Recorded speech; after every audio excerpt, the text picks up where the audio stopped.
এর জন্য নয়, কিন্তু এর চেয়েও বড় অপমান কি ছিল জানেন? বছরের পর বছর কেটে গেলেও অস্ট্রেলিয়ান ক্রিকেট বোর্ড বাংলাদেশকে আর নিজের মাটিতে একটা টেস্ট খেলার জন্য ডাকে। আর এই অপেক্ষা 2-4 বছরের ছিল না, পুরো 23 বছর ধরে বাংলাদেশ চাতক পাখির মতো চেয়েছিল তাদের দিকে। কিন্তু অজিদের মতো অহংকারী পরাশক্তি বাংলাদেশের দিকে একটা বারের জন্য ফিরে তাকানোর প্রয়োজন মনে করেনি। অবশেষে আসলো 2026 সালের আগস্ট মাস। দীর্ঘ 23 বছরের অবহেলা শেষ করে অস্ট্রেলিয়া বাংলাদেশকে আবার তাদের মাটিতে টেস্ট খেলার আমন্ত্রণ জানায়। অজিরা ভেবেছিল এটি হবে শুধুই এক পেশে এক সহজ খেলা। বাংলাদেশ তো সেই আগের মতোই আছে, সে কয়েকদিনে হেরে ভূত হয়ে বাড়ি ফিরবে। কিন্তু সময়ের চক্র তো চিরকাল এক জায়গায় থেমে থাকে না বস। এত বছরের নীরব অপমান আর বুকের ভেতর জমে থাকা ক্ষোভ বাংলাদেশকে কতটা ভয়ঙ্কর করে তুলেছে সে বিষয়ে কোনো ধারণাই ছিল না বিশ্ব চ্যাম্পিয়ন অস্ট্রেলিয়ার। তারা নিজেদের অহংকারে চুর হয়েছিল, আর লাল সবুজের ছেলেরা প্রস্তুতি নিচ্ছিল এক ঐতিহাসিক বদলা নেওয়ার। অস্ট্রেলিয়া হয়তো টেরও পায়নি যে ডারউইনের উইকেটে ইতিহাস এবার নতুন করে লেখা হতে চলেছে। অস্ট্রেলিয়া টসে জিতে কোনো দ্বিধা ছাড়াই ব্যাটিংয়ের সিদ্ধান্ত নিল। ভেবেছিল প্রথম দিনেই রানের পাহাড় গড়ে বাংলাদেশকে ব্যাকফুটে ঠেলে দেবে। একদিকে Travis Head, Steve Smith, Mitchell স্টার্কের মতো কিংবদন্তি প্লেয়াররা, আর অন্যদিকে এক ঝাঁক তরুণ বাংলাদেশ। টসের পর অধিনায়ক নাজমুল হোসেন শান্ত তার দলের প্লেয়ারদের নিয়ে গোল হয়ে দাঁড়িয়ে একটা ছোট্ট বার্তা সবার মধ্যে ছড়িয়ে দিলেন যে আজকে আমাদের বদলা নেওয়ার দিন। বাংলাদেশের হয়ে নতুন বল হাতে তুলে নিলেন 26 বছর বয়সী তরুণ ফাস্ট বোলার হাসান মাহমুদ। তার সাথে সঙ্গ দিলেন অভিজ্ঞ তাসকিন আহমেদ। প্রথম ওভার থেকেই শুরু হলো এক অন্যরকম লড়াই। যে পিচকে দেখে বিশেষজ্ঞরা বলেছিলেন এখানে প্রচুর রান উঠবে, সেখানেই আগুন ঝরাতে শুরু করলেন হাসান মাহমুদ আর তাসকিন। বল যখনই একটু মুভ করতে শুরু করলো তখনই অস্ট্রেলিয়ান ব্যাটারদের মাথা ঘুরে গেল। হাসান আর তাসকিন যেভাবে বল মুভ করাচ্ছিলেন তাতে অজি ব্যাটাররা শুরুতেই মারাত্মক অস্বস্তিতে পড়ে গেল। প্রতিটা বল যেন ছিল এক একটি মৃত্যুর ফাঁদ। বাংলাদেশি বোলাররা যে এভাবে টেস্টে তাদের পরীক্ষা নেবেন সেটা অজিরা কল্পনাও করতে পারেনি। ধীরে ধীরে সেই অস্বস্তি আরও বাড়তে থাকে, আর 12 নম্বর ওভারে এসে বাংলাদেশ পায় তাদের প্রথম কাঙ্ক্ষিত সাফল্য। 26 বছর বয়সী তরুণ পেসার হাসান মাহমুদ জ্যাক ওয়েদারঅল্টকে লিটন দাসের হাতে ক্যাচ দিয়ে ড্রেসিং রুমে পাঠিয়ে দেন। এই উইকেটটা বাংলাদেশ দলের কনফিডেন্স অনেকটাই বাড়িয়ে দেয়। তবে অস্ট্রেলিয়ার সব থেকে বড় ঝটকা লাগে ঠিক 1 ওভার পরেই।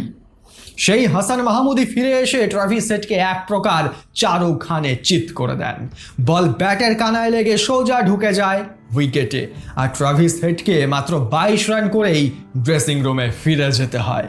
গ্যালারিতে তখন গুটি কয়েক বাংলাদেশি সমর্থক নিজেদের দেশের পতাকা উঁচিয়ে চিৎকার করছেন, আর ওদিকে বাংলাদেশের এই তরুণ ছেলেরা অস্ট্রেলিয়ানদের একদম চোখে চোখ রেখে একের পর এক বিষাক্ত সব ডেলিভারি করে যাচ্ছে।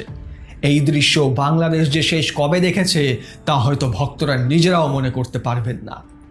এরপর উইকেটে ব্যাট করতে নামলেন মার্নাস লাবুশেন, কিন্তু এবাদত হোসেনের গতির সামনে রীতিমতো হাঁটু গেড়ে বসতে হলো তাকে।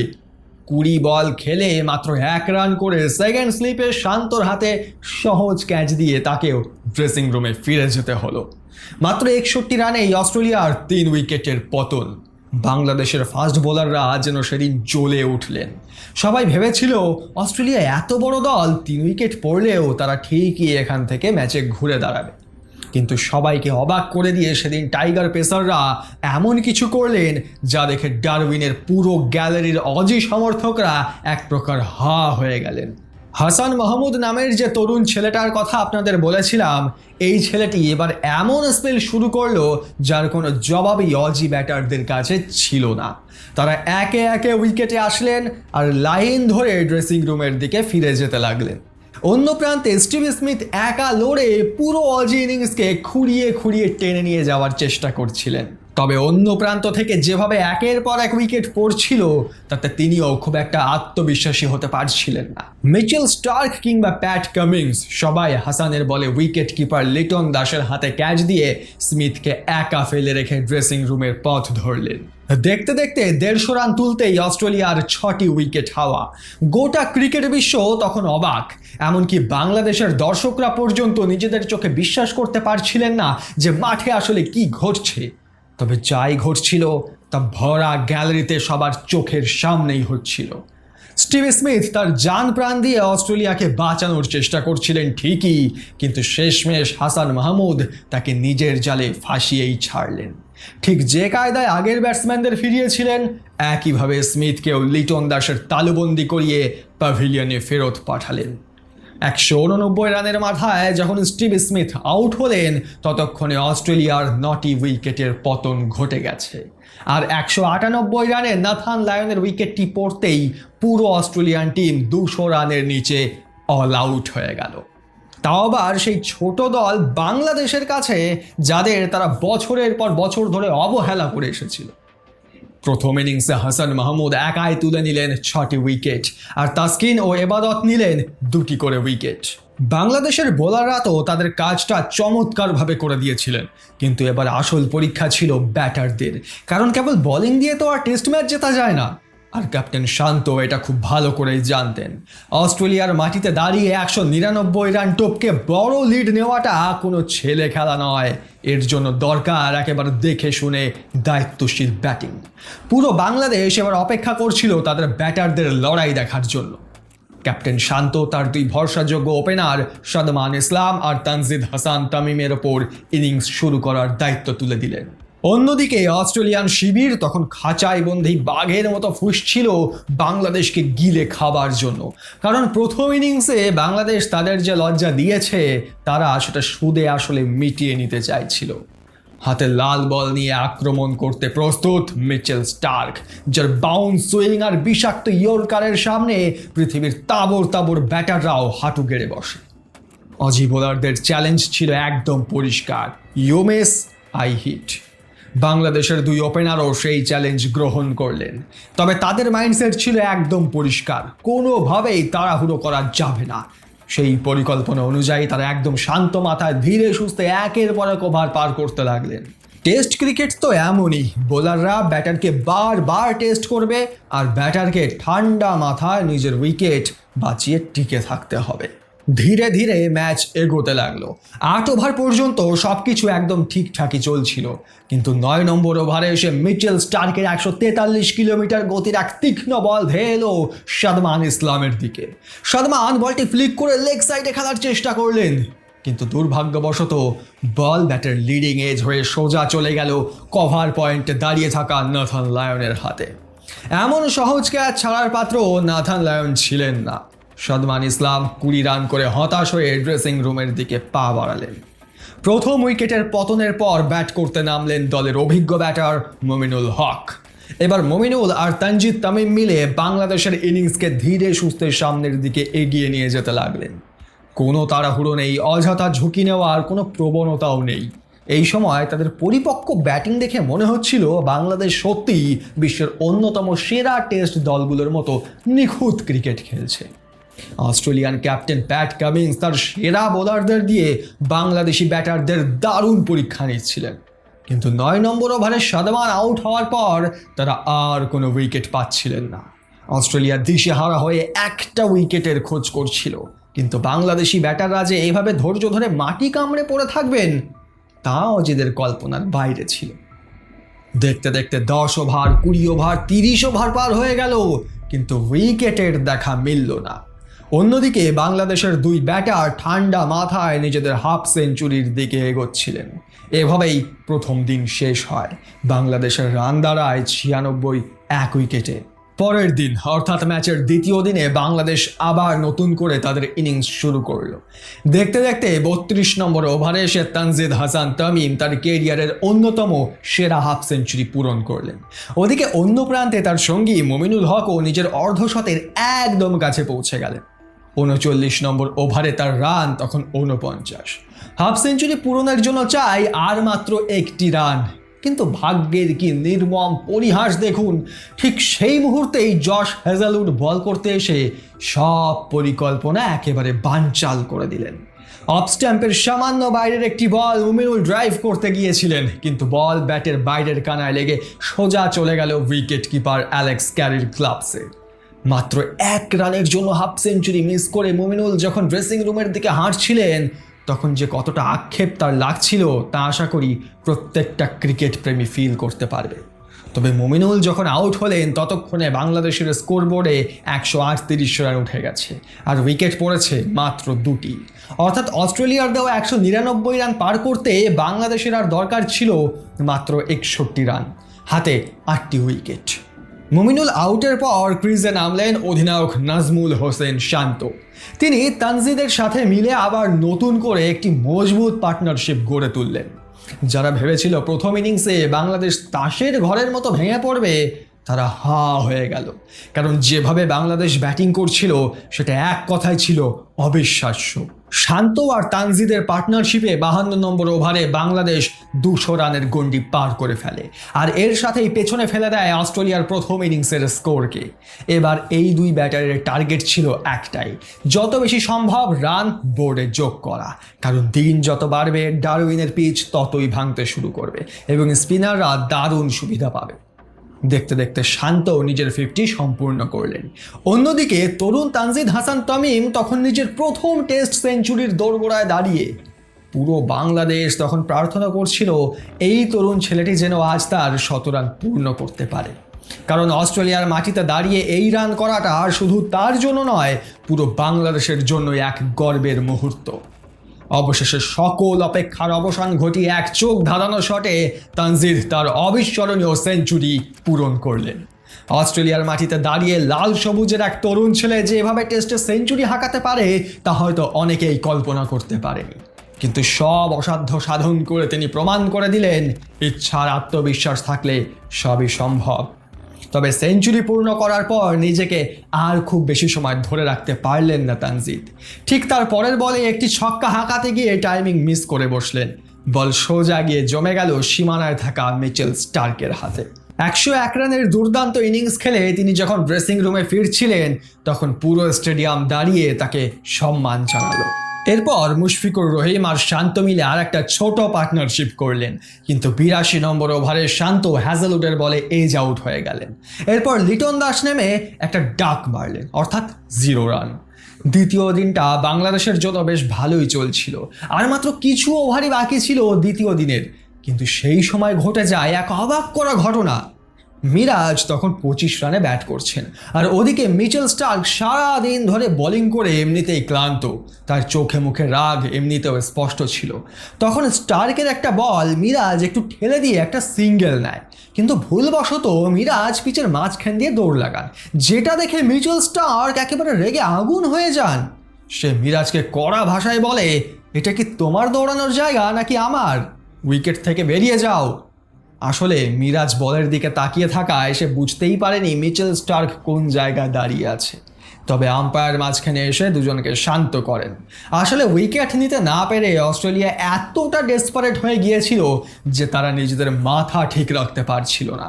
এদিকে দিন শেষ হতে হতে মুশফিকুর রহিমও নিজের উইকেটটা হারিয়ে বসলেন। দ্বিতীয় দিন শেষে বাংলাদেশের রান দাঁড়ালো 351, 6 উইকেটে।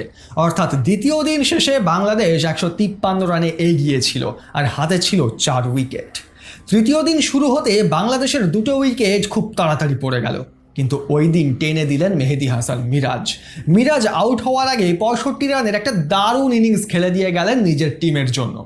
অবশেষে 426 রানে বাংলাদেশের শেষ উইকেট ইবাদত হোসেন আউট হলেন, অর্থাৎ বাংলাদেশের লিড ছিল 228 রান। সমীকরণটা এখন খুবই পরিষ্কার, অস্ট্রেলিয়াকে 228 রানের লিড পার করে নতুন লিড দিতে হবে, আর সেই রানটা চেস করলেই বাংলাদেশ জিতে যাবে। যথারীতি অস্ট্রেলিয়ার 2 ওপেনার মাঠে নামলো, আর এবার কাহিনী আগের বারের থেকেও ভয়াবহ হলো। হাসান মাহমুদ এসে তার বল দিয়ে 2 ওপেনারকেই ক্লিন বোল্ড করে দিলেন। বাংলাদেশের উচ্ছ্বাস যেন সব বাধা পার করে বেরিয়ে আসছিল। গ্যালারিতে বসে থাকা যে কয়েকজন বাংলাদেশি দর্শক ছিলেন, তাদের চিৎকার যেন কয়েক হাজার অস্ট্রেলিয়ানদের কান ফাটিয়ে দিচ্ছিল। এরপর লাবুশেন আর স্মিথ মিলে একটা পার্টনারশিপ করার চেষ্টা করলেন ঠিকই, কিন্তু পার্টনারশিপটা খুব বেশি বড় করতে পারলেন না। তার আগেই আউট হয়ে গেলেন লাবুশেন। তাও যে সে আউট না, তাইজুল ইসলামের বলে একেবারে ক্লিন বোল্ড। এবার ব্যাটে নামলেন ক্যামেরন গ্রিন। অস্ট্রেলিয়ার উইকেট যেভাবে পড়ছিল তাতে বাংলাদেশি দর্শকরা এবং স্বয়ং বাংলাদেশি টিমও এটাই ভেবেছিল আগের বারের থেকেও কম রানে অস্ট্রেলিয়াকে গুটিয়ে দেবে। কিন্তু ক্রিকেটে যে ক্যালকুলেশন সবসময় কাজ করে না, সেটার জ্বলন্ত উদাহরণ হয়ে উঠলেন ক্যামেরন গ্রিন। একদিকে স্মিথকে তো আপনারা চেনেনই, তার টেস্ট ক্রিকেটে যে ডেডিকেশন আর যে ধৈর্য নিয়ে তিনি ব্যাটিং করেন সেটা যে কোনো বোলারকেই বিরক্ত করতে বাধ্য। আর অন্যদিকে ক্যামেরন গ্রিন যেন সবার থেকে আলাদা রকমভাবে ব্যাটিং করতে লাগলো। 27 ওভার নাগাদ অস্ট্রেলিয়ায় 100 রান পার করে ফেলল। ক্যামেরন গ্রিন আর স্টিভ স্মিথ বেশ ভালোই পার্টনারশিপ বিল্ড করে ফেলেছিলেন। এখন বাংলাদেশের যে কোনো মূল্যে একটা উইকেট দরকার ছিল, আর এই সময় বরদান হয়ে মাঠে আসলেন মেহেদী হাসান মিরাজ। 38 নম্বর ওভারে বল হাতে নিলেন মিরাজ, আর ওদিকে স্মিথ তখন 44 রানে ব্যাট করছেন, একেবারে সেট ব্যাটার। কিন্তু এই ওভারের দ্বিতীয় বলে একটা লো ফুলটস টাইপের বল, স্টিভ স্মিথ পাকামো করে এগিয়ে গিয়ে খেলতে গেলেন, আর এখানেই ভুল করে বসলেন তিনি। বলটা হিট করার সাথে সাথেই সেটা সোজা চলে গেল মিরাজের দিকেই, আর মিরাজ ডাইভ দিয়ে ক্যাচ ধরতে কোনো ভুল করলেন না। এমনকি কমেন্টেটররা পর্যন্ত এটা বলে উঠল যে স্মিথের অতিরিক্ত আত্মবিশ্বাসের জন্যই এই উইকেটটা পড়ল। তবে বাংলাদেশের জন্য ছিল এটা খুবই বড় একটা উইকেট। দেখতে দেখতে 3 নম্বর দিন শেষ হলো। অস্ট্রেলিয়ার রান তখন 161, 4 উইকেটে, অর্থাৎ এখনও তাদের 67 রান পার করে লিড দিতে হবে, আর হাতে আছে মাত্র 6টি উইকেট। আর দিন যত যাচ্ছে পিচ তত খারাপ হচ্ছে এবং বোলারদের দাপট ততই বাড়ছে। এবার শুরু হলো ডে 4, আর এই চতুর্থ দিনে বাংলাদেশের সবচেয়ে বড় মাথা ব্যথার কারণ হয়ে দাঁড়ালো ক্যামেরন গ্রিন। কারণ সে যেভাবে খেলছিল তাতে তাকে আউট করা খুবই মুশকিল হয়ে উঠল। দেখতে দেখতে তার হাফ সেঞ্চুরিও পূর্ণ হয়ে গেল। অন্যদিকে অ্যালেক্স ক্যারি তাকে ভরপুর সঙ্গ দিচ্ছিলেন। তবে 60 নম্বর ওভারে অ্যালেক্স ক্যারিও মিরাজের জালে ফেসে গেলেন। লিটনের হাতে ক্যাচ দিয়ে তাকেও 30 রান করে ড্রেসিং রুমে ফিরতে হলো।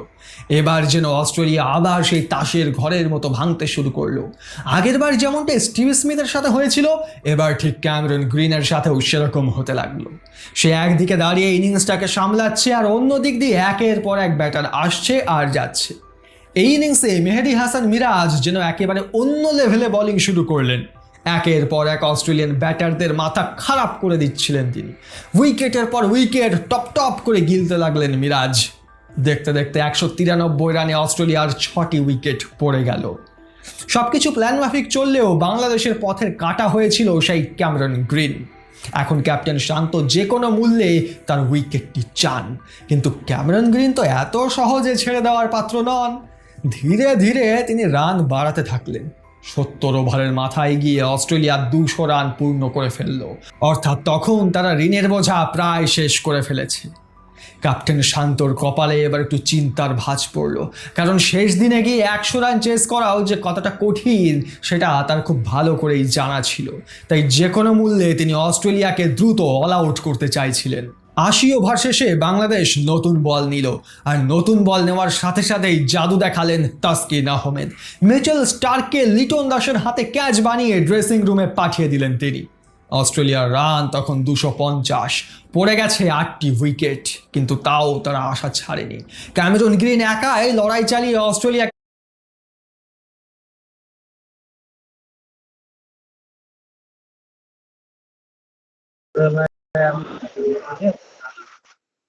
হ্যাঁ শুনেছিলেন না? আজকে আসুন না, আগামীকাল। আগামীকাল আসুন। আচ্ছা।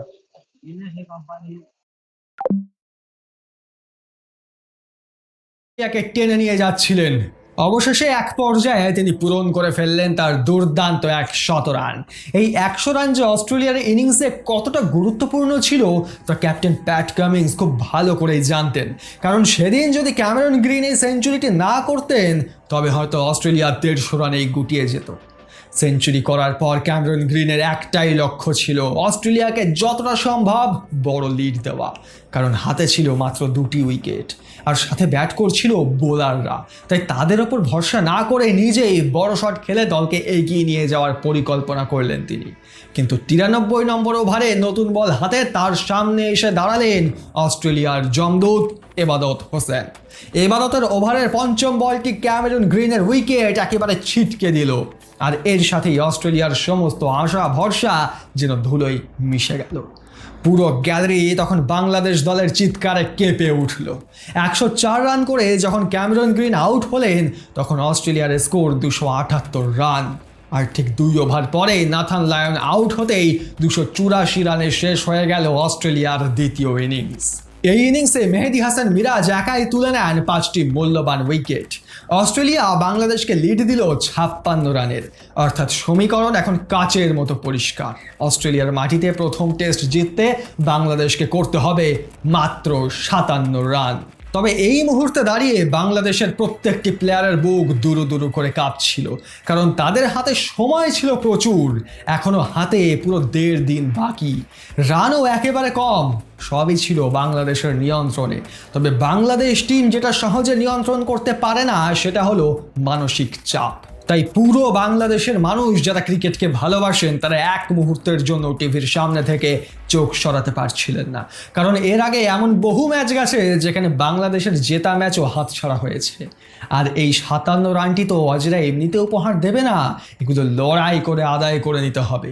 তার উপরে এতগুলো দিন খেলা হবার পর পিচের যে অবস্থা ছিল তাতে অস্ট্রেলিয়া যে কোনো মুহূর্তে বড় অঘটন ঘটিয়েই দিতে পারত। নানা রকম দুশ্চিন্তা তখন বাংলাদেশের ড্রেসিং রুমে ঘুরপাক খাচ্ছিল। তবে ক্যাপ্টেন শান্ত সবাইকে এক জায়গায় জড়ো করে একটা দারুণ মেসেজ দিলেন। তিনি বললেন, আজ পুরো দেশ আমাদের দিকে তাকিয়ে আছে, তাই নিজেকে শান্ত রাখো আর অজিতের বুঝিয়ে দাও যে আমরা কারোর চেয়ে কম নই। রিল্যাক্স হয়ে খেলো, আমরা সবাই মিলে আজ এই ম্যাচটা জিতেই ছাড়বো। অধিনায়কের এই কথা শুনে ব্যাটাররা সাহস পেলেন, তাদের বুকে বল ফিরে এলো। যথারীতি বাংলাদেশের 2 ওপেনার সাদমান ইসলাম আর তানজিদ হাসান তামিম মাঠে নামলেন। বল হাতে তৈরি মিচেল স্টার্ক। ব্যাটারদের বুক তখন দুরু দুরু করছিল। কোনো মতে প্রথম ওভারটি পার করে দিল বাংলাদেশ, কিন্তু ঠিক দ্বিতীয় ওভারে ঘটে গেল সেই অঘটন। দ্বিতীয় ওভারে জশ হ্যাজেলউডের বল বুঝতে না পেরে একেবারে 0 রানে বোল্ড হয়ে গেলেন তানজিদ হাসান। আগের ইনিংসে 100 রান করা ব্যাটার এই ইনিংসে যেভাবে ডাক মেরে ফিরে যাবেন তা বাংলাদেশ দল স্বপ্নেও কল্পনা করেনি। এই উইকেটটি পড়ার সাথে সাথেই সবার মনে আবার ভয় ঢুকে গেল, না জানি আবার কি হয়। পরবর্তী ব্যাটার মুমিনুল হক মাঠে নামলেন, কিন্তু তখন তারও বুক দুরু দুরু করছে। হাতে এখনো 9টি উইকেট বাকি, তবুও যেন মনকে কোনোভাবেই শান্ত করতে পারছিলেন না বাংলাদেশি ব্যাটাররা। এই সময় প্রত্যেকটা বল যেন এক দিনের সমান আয়ু কেড়ে নিচ্ছিল বাংলাদেশি দর্শকদের কাছ থেকে, কারণ যে মানসিক চাপ তারা তখন অনুভব করছিলেন তা ভাষায় প্রকাশ করার মতো না। ধীরে ধীরে 2 ওভার 4 ওভার যেতে লাগলো। বাংলাদেশি ব্যাটাররা কোনো মতো অস্ট্রেলিয়ান বোলারদের সামলাতে লাগলেন। তবে 7 নম্বর ওভারে সাদমান ইসলাম যখন একটি বাউন্ডারি মারলেন, ঠিক তখনই যেন পুরো বাংলাদেশের বুকে অক্সিজেন ফিরে এলো। 7 ওভার শেষে বাংলাদেশের রান দাঁড়ালো 44, অর্থাৎ জয়ের জন্য আর চাই মাত্র 13 রান। ড্রেসিং রুমে থাকা প্রত্যেকটি প্লেয়ার এবার চেয়ার ছেড়ে উঠে দাঁড়ালেন। মুমিনুল আর সাদমান ধীরে ধীরে একটা করে রান যোগ করতে লাগলেন, আর এরই সাথে সমর্থকদের উত্তেজনার পারদ তখন আরও বাড়তে লাগলো। 14 ওভার শেষে বাংলাদেশের রান গিয়ে দাঁড়ালো 53, অর্থাৎ এক নতুন ইতিহাস গড়তে বাকি মাত্র 4 রান। ড্রেসিং রুমে সবাই তখন মাঠে ছুটে প্রবেশ করার জন্য পুরোপুরি প্রস্তুত। আর 14 নম্বর ওভারের দ্বিতীয় বলে মুমিনুল হক একটা দুর্দান্ত 4 মারার সাথেই ড্রেসিং রুম থেকে সবাই একসাথে ছুটে এলো মাঠের ভেতর, জড়িয়ে ধরলেন 2 অপরাজিত ব্যাটারকে। বাংলাদেশের ক্রিকেট প্রেমী মানুষ যারা টিভির সামনে বসে খেলা দেখছিলেন তাদের চোখে জল চলে এলো, কারণ এটা শুধু একটা টেস্ট ম্যাচের জয় ছিল না, এটা ছিল দীর্ঘ 23 বছরের অবহেলা ও লাঞ্ছনার এক যোগ্য জবাব। অস্ট্রেলিয়াকে তাদের মাটিতেই 9 উইকেটে হারিয়ে ইতিহাস গড়ে ফেলল বাংলাদেশ। যে দলকে গোটা বিশ্ব টেস্ট ক্রিকেটে নিচু চোখে দেখত, যে বাংলাদেশকে নিয়ে এত হাসাহাসি করা হতো, তারা আজ বিশ্ব চ্যাম্পিয়নদের ঘরের মাঠে গিয়ে তাদেরই অহংকার গুড়িয়ে দিল। এদিন বাংলাদেশ প্রমাণ করে দিল যে তারা এই ম্যাচটি ভাগ্যের জোরে জেতেনি, বরং নিজেদের অনবদ্য ব্যাটিং আর ধারালো বোলিংয়ের যোগ্যতায় জিতেছে। হাসান মাহমুদকে তার অসাধারণ বোলিং পারফরমেন্সের জন্য ম্যাচের সেরা বা ম্যান অফ দ্য ম্যাচ ঘোষণা করা হয়।